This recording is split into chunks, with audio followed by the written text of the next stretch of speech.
Breana Rouhselang, Mishawaka, Indiana, 2018.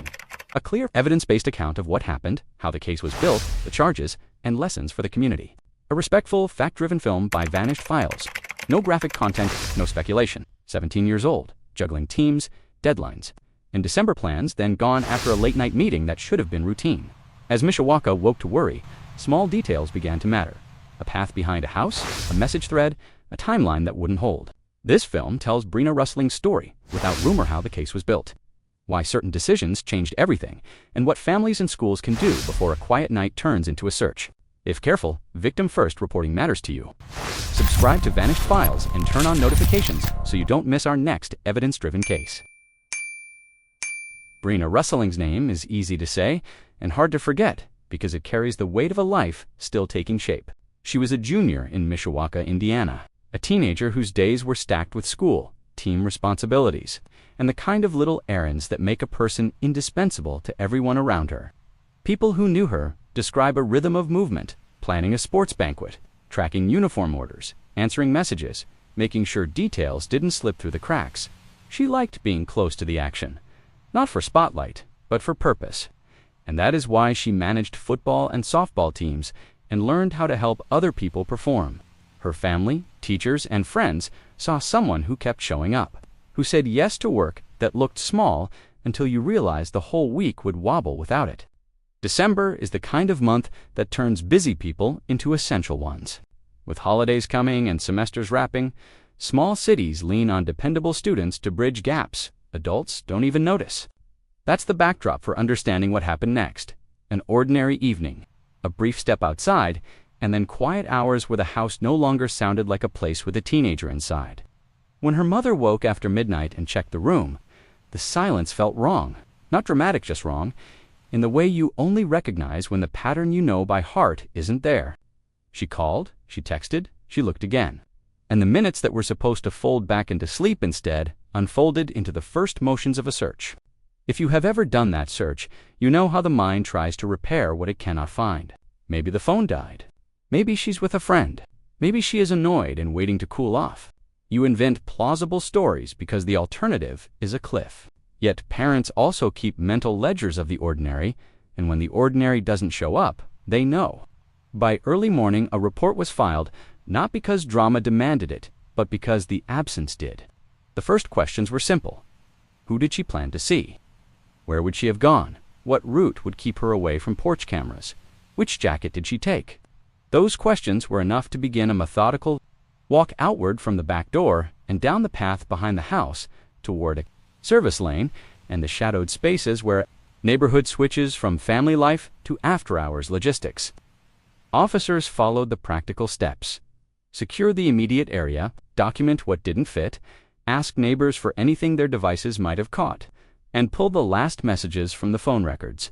In Breana's case, the picture that formed in those early hours was painfully ordinary. A teenager stepping out to meet a boy she knew. The kind of teenage plan that in most stories resolves with a late curfew and a long talk at the kitchen table. This story did not resolve that way. Detectives learned something that moved the case from worry to alarm. Breana was pregnant. That one fact changes the calculus for any missing person response. It means medical risk, heightened vulnerability, and an additional life in the balance. The search widened.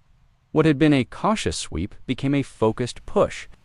Behind the house, investigators documented items that shouldn't have been left where they were left. Signs that the route had been interrupted by something more than a conversation. They followed the alley to the rear of businesses, and to the kinds of containers that collect what a town throws away. The discovery that followed is told here with restraint, because restraint is the only respectful way to tell it.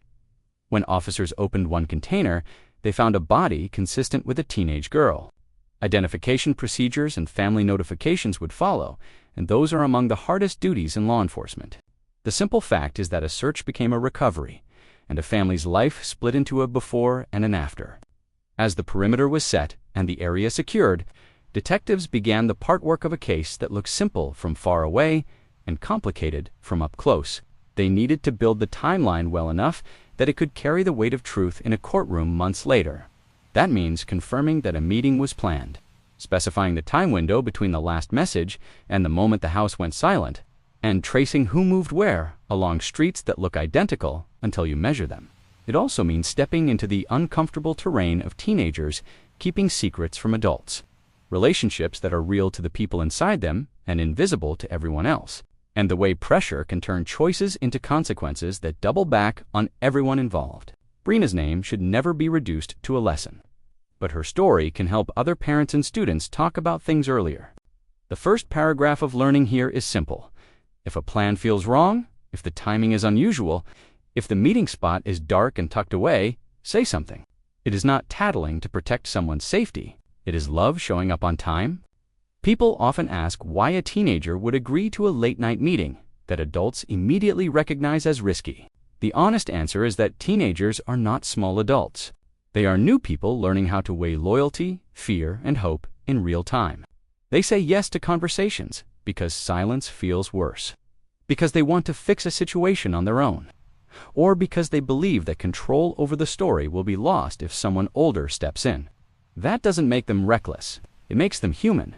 The right adult intervention earlier, and kinder can convert a risky plan into a safer one. Communities that normalize asking for rides, choosing public meeting spots, and looping in a third person reduce the space where secrecy grows. Breana's last hours existed in that thin margin between ordinary teenage life and a line that shouldn't be crossed. When we teach practical habits, drop a pin before you head out. Text a friend with the plan. Meet in a lighted place. Keep a phone charged. We're not teaching fear. We're teaching options. The first hours after a disappearance are also a test of systems. If the response assumes a runaway without context, precious time is lost. When responders hear details like late pregnancy, unusual meeting spots, or sudden breaks from routine, the posture must shift to immediate action. Families can help by giving concise, specific information. Agencies can help by treating those specifics as triggers for urgency rather than footnotes. There is also a civic angle to cases that capture regional attention. When a tragedy becomes a headline, it competes with a news cycle that moves so fast it can sand the edges off a person's life. Communities can resist that flattening by telling fuller stories. Locally, school pages that highlight the volunteer work a student did. Small memorials that fund practical projects Breana would have loved. Mentorship programs that carry her name into action instead of fading into a single sad paragraph. Journalists and creators can invite subject matter experts to explain processes that are often misrepresented. What a missing person protocol looks like. How digital warrants are scoped. What the ethical limits are for releasing interview details before a trial. The goal is not to launder pain into policy jargon. The goal is to pair compassion with competence so fewer families face empty rooms. We also want to address young viewers directly. If you are carrying news that scares you, you deserve help that is calm and practical. You can talk to a nurse about health questions without shame. You can talk to a counselor about relationship pressure without it becoming gossip. You can tell a trusted adult where you plan to be and ask them to check in at a specific time. It is not weakness to ask for a ride, to change a meeting spot to somewhere brighter, or to bring a friend along. Your safety is not a test of independence. It is a team effort. If someone tells you that secrecy is a condition of being cared for, that is not care. You are allowed to say no, to pause, to leave, to call someone who will show up. The adults in your life should be building a world where that call is answered with kindness. An investigation grows by testing stories against places and clocks. Detectives asked who had messaged Breana and when. Which path would allow someone to show up at the back of her house without passing too many windows. And whether any motion-activated camera had captured a shadow where a shadow shouldn't be. When they interviewed the boy she knew from school, he said what many people would say under bright lights and a tight timeline that he had asked to meet. That she didn't show. That he waited for a while and then went home. On the surface, those sentences form a chain that hangs together. What breaks or holds the chain isn't the tone of voice, but the details. What time exactly, which direction exactly, how long exactly, and what the devices say when they are asked to give up their records. Modern cases aren't solved by hunches. They are solved by data that still needs human judgment to make sense. Phone records placed devices here and not there. Searches happened before and not after. And routes that sounded plausible on first telling became crowded with problems when compared to how long a walk actually takes on a cold night. Investigators do not need to prove motive to know what happened, but they do need to test consistency until it either becomes coherent or collapses into contradiction. Parallel to those interviews, technicians photographed the areas behind the house, logged and bagged items that had no ordinary reason to be where they were, and applied the chain of custody discipline that keeps evidence from being challenged later. The recovery site was processed with the same care, not because television demands spectacle, but because courts demand paperwork, timestamps, and responsible handling. The picture that formed was not complicated so much as unignorable. Breana stepped outside for a meeting. There was conflict, and she never returned. When the interview returned to the young man and his earlier story, its seams had frayed. This is one of the most difficult junctures in any case involving teenagers, because the person in the chair is both young and responsible for choices that have taken an irreversible turn. At some point, and according to the public record, he admitted to confronting her, to bringing an implement, and to actions that ended a life and the life she was carrying. A confession is not a final truth without support from the rest of the case. It must match the places and the clocks. In this instance, it did. From there, the inquiry changed shape. Prosecutors became more visible. Defense attorneys did the work that the system requires. Documents replaced possibilities. The months that followed were heavy. Families sat in rooms where the calendar doesn't move with the ordinary speed of days. It lurches around court dates and filings. Ultimately, the legal outcome imposed decades in prison. Sentences do not repair what was taken. They mark a society's attempt to answer acts that cannot be allowed to stand. People watching from the outside will always have opinions about numbers, about plea decisions, about whether any particular count was too much or not enough. The most honest sentence about sentencing is that no one gets what they actually want, which is the life back that should have continued. What remains and what matters is memory, accountability, and the possibility that careful retelling can change how future choices get made. There is also a community dimension that deserves attention without theatrics. Schools and towns can prepare for missing person situations in specific ways that don't require fear, but do require planning. Clearer criteria for when late-night disappearances are treated as emergencies, faster access to nearby camera footage in the first hours, and trained victim liaisons who help families manage information flow and practical needs when their world has been turned upside down. Friends can learn the difference between normal teenage secrecy and warning signs that demand adult involvement. Adults can practice responding without shaming because shame drives silence. None of that turns back clocks, but it bends future lines in better directions. If you have ever wondered whether to speak up when something feels off, let this be a gentle nudge toward yes. In Breana's story, secrecy multiplied risk. Honesty might have multiplied help. That doesn't assign blame to the person who needed help. It assigns responsibility to the rest of us to make asking for help feel possible. When you strip away the headlines, what remains is a loved and loving teenager who should be alive today. To honor that truth means telling the story without sensationalism and without retreating from the facts that matter. It means centering Breana, not the person who ended her life. It means understanding that the lesson here is not trust. No one but build communities where trust includes the courage to set boundaries and ask for backup. Another layer worth naming is the ethics of storytelling. True crime can drift into spectacle if creators chase clicks instead of clarity. Our choice here is to center Breana as a person and to keep the narrative tethered to what can be supported by records and reporting. That approach is slower than rumor, but it is also safer, kinder, and more useful. When we describe investigative steps, we do it to show how method replaces myth, why chain of custody matters, why timelines must be built from devices and not just memories, why interviews are repeated and rechecked.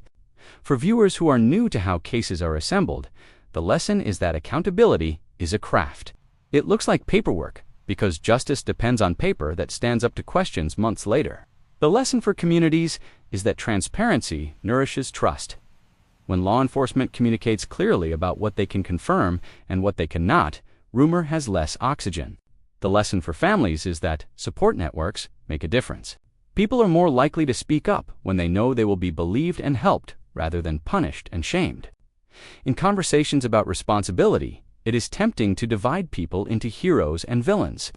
but most prevention work happens in the middle space where ordinary people notice ordinary things. A neighbor who hears a disturbance and calls sooner. A friend who walks someone to a brighter place for a conversation. A teacher who trusts a student's uneasy feeling and loops in a counselor. These are the unseen victories. We can honor Breana by multiplying them. Practice asking follow-up questions in non-judgmental ways. Practice saying, "I can go with you if you want to talk to someone." Practice the kind of presence that lets a friend. Choose help without feeling like they've forfeited dignity. That practice matters because secrecy often grows in silence and isolation. Connection is the countermeasure. For adults, a few principles can guide responses when teenagers bring hard news. First, listen longer than feels comfortable. People share more when they are not being interrupted by solutions. Second, translate feelings into next steps. Who needs to know? What appointment should be made? What boundary needs to be enforced? Third, document commitments in simple language so the young person knows they were heard. "I will pick you up at 10. We will talk with the counselor together tomorrow. You can text me a single letter if you need me to call you." Fourth, stay steady. This is not the moment to assign moral verdicts. The goal is safety, not punishment.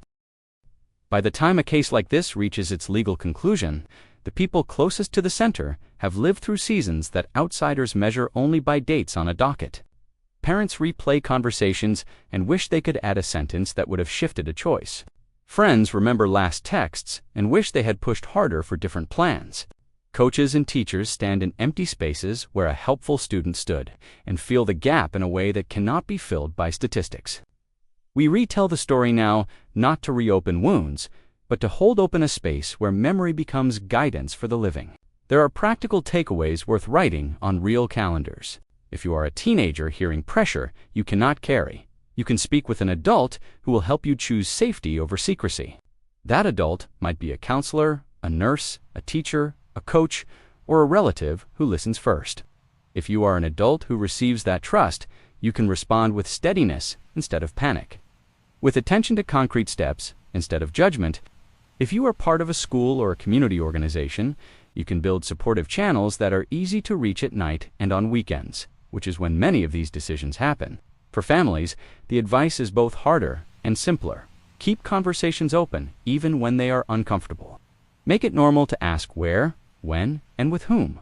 Listen for changes in tone that suggest someone is carrying more than they are saying. And if a person you love leaves the house at a strange hour for a meeting that doesn't make sense, ask for details and offer alternatives.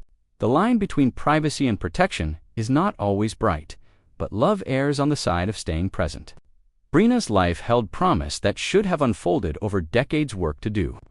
People to help, maybe kids of her own to cheer for at recitals and games. Because that future was taken, her town and the wider audience who learn her name are left with the task of carrying forward what can be carried. Compassion for families navigating grief. Clarity about how pressure and secrecy can turn dangerous. And a commitment to response plans that move quickly when a situation warrants it.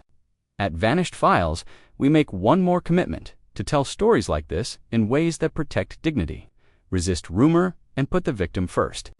We ask viewers to take that approach into their own conversations. Resist the pull to speculate in comment sections. Stick to what is known. And when you disagree about policy, argue in ways that would make grieving families feel safe reading along. If you knew Breana, or if you live in a community that has endured a similar loss, we see you. If you are young and worried that a decision you made is leading you somewhere you don't want to go, there are people who will help you reach out. Ask. It is never too early to get help, and it is sometimes too late. We close this account of Breana's life with gratitude for the people who searched, the professionals who handled evidence carefully, the advocates who showed up for the family, and the neighbors who chose kindness. We ask viewers to honor that work by taking one small action. Check on a friend who seems overwhelmed. Donate to a local support organization. Learn your community's missing person protocol. And talk with your family about how to handle late-night plans that raise concerns. Memory changes shape when it becomes service.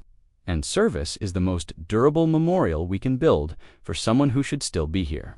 Finally, we speak to those who step forward after tragedies and ask, what do we do now? Start small and keep going.